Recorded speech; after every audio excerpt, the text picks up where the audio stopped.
सफलतापूर्वक अलग हुआ है विक्रम लैंडर।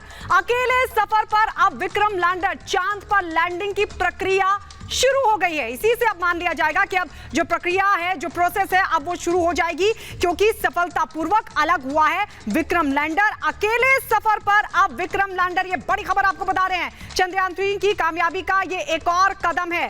सचिन पाल सर लगातार हमारे साथ बने हुए हैं। सर, ये एक और कदम क्या, अब विक्रम लैंडर क्योंकि अब अलग हो गया है, अब आगे अगला कदम क्या होगा? क्योंकि बहुत सारे लोग ऐसे हैं कि अब वो समझना चाह रहे हैं कि आज का दिन महत्वपूर्ण था, सफल लैंडिंग जो थी, जो सफल प्रक्रिया थी, अब उसकी तरफ चंद्रयान 3 आगे बढ़ चुका है। अब अगला कदम क्या होगा? देखिए, अभी क्या हुआ है कि मान लीजिए जो ये प्रोपल्जन था, इससे हमारा लैंडर जो है निकल चुका है। इसी लैंडर के अंदर प्रज्ञान रोवर भी है। अभी ये लैंडर जो विक्रम लैंडर है और उसके अंदर प्रज्ञान रोवर है, ये भी चक्कर लगाएगा, चंद्रमा के 2 चक्कर लगाएगा। अभी जो हमारी हाइट है, यानी चंद्रमा से जो ऊंचाई है, वो लगभग 150 से 170 किलोमीटर के बीच की हम एक ऑर्बिट बनाए हुए हैं।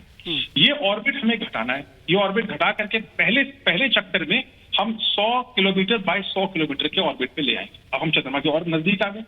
इसके बाद दूसरे चक्कर में हम 100 किलोमीटर बाय 30 किलोमीटर के चक्कर पे आ जाएंगे। और जब हम 30 किलोमीटर दूर की ऊंचाई पर चंद्रमा से होंगे, उस समय जो टेरर शुरू होता है, 30 मिनट का टेरर चालू होगा और ये जो 30 किलोमीटर की ऊंचाई है, इससे वो गिरना शुरू होगा चंद्रमा के दक्षिणी ध्रुव की तरफ। जब ये 30 किलोमीटर की ऊंचाई से गिरना शुरू होगा, इस समय की जो स्पीड होगी वो करीब 6000 किलोमीटर प्रति घंटे की होगी। और गिरते गिरते जब ये 30 किलोमीटर कवर करना शुरू करेगा, उन 15-20 मिनट के बीच में उसको स्पीड घटा करके लगभग 10 किलोमीटर प्रति घंटे की स्पीड पे लाना होगा। उसके कुछ देर पहले भी, लैंडिंग से भी कुछ देर पहले होवर करना होता है, उसको रुकना होगा। चंद्रमा से करीब 100 फीट की ऊंचाई पर रुक करके वो देखेगा चंद्रमा के सतह पर सब कुछ सही है, क्या यही सही है कि लैंडिंग की है, और फिर वो लैंड होना शुरू हो जाएगा। जैसे ही विक्रम लैंड होगा, उसके अंदर से प्रज्ञान रोवर कुछ देर में निकलेगा, थोड़ी धूल छटेगी और फिर प्रज्ञान रोवर निकलेगा। प्रज्ञान रोवर फिर चंद्रमा का एक दिन यानी कि 28 पृथ्वी के दिन तक ये रोवर काम करेगा, क्योंकि उसको सूरज की रोशनी से चलता है। चंद्रमा पे दिन 28 दिन का होता है, रात भी 28 दिन की होती है, और इस वजह से जो रोवर है वो करीब 1 लूनर डे तक काम करेगा। जी सचिन पाल सर, अब जब प्रपल्शन अलग हो गया है तो विक्रम लैंडर अकेला है। अब जो आपने कहा है कि आगे की जो प्रक्रिया होगी 23 तारीख तक, तो वो किस तरह से कंट्रोल होती है, ये हम आपसे समझना चाहेंगे। स्पीड कम करना, ऑर्बिट को लगातार चक्कर लगाते हुए स्पीड को मेंटेन करना, और उसके बाद सॉफ्ट लैंडिंग, वो फिर किस तरह से होता है?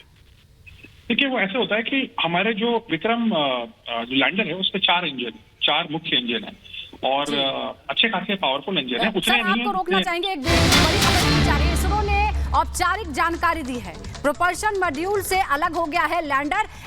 और अब देखिए, ये वो प्रक्रिया है जिसका हम इंतजार कर रहे थे, और ये तस्वीरें भी अब सामने आ गई हैं। इसरो की तरफ से औपचारिक जानकारी दी गई है, समय के हिसाब से समय बताया गया है कि किस तरह से प्रोपल्शन मॉड्यूल अलग हुआ है लैंडर से। ये महत्वपूर्ण पड़ाव जिसका इंतजार हम आज कर रहे थे, इसरो की तरफ से तस्वीर जारी करके इस बात की औपचारिक आधिकारिक जानकारी दी गई है।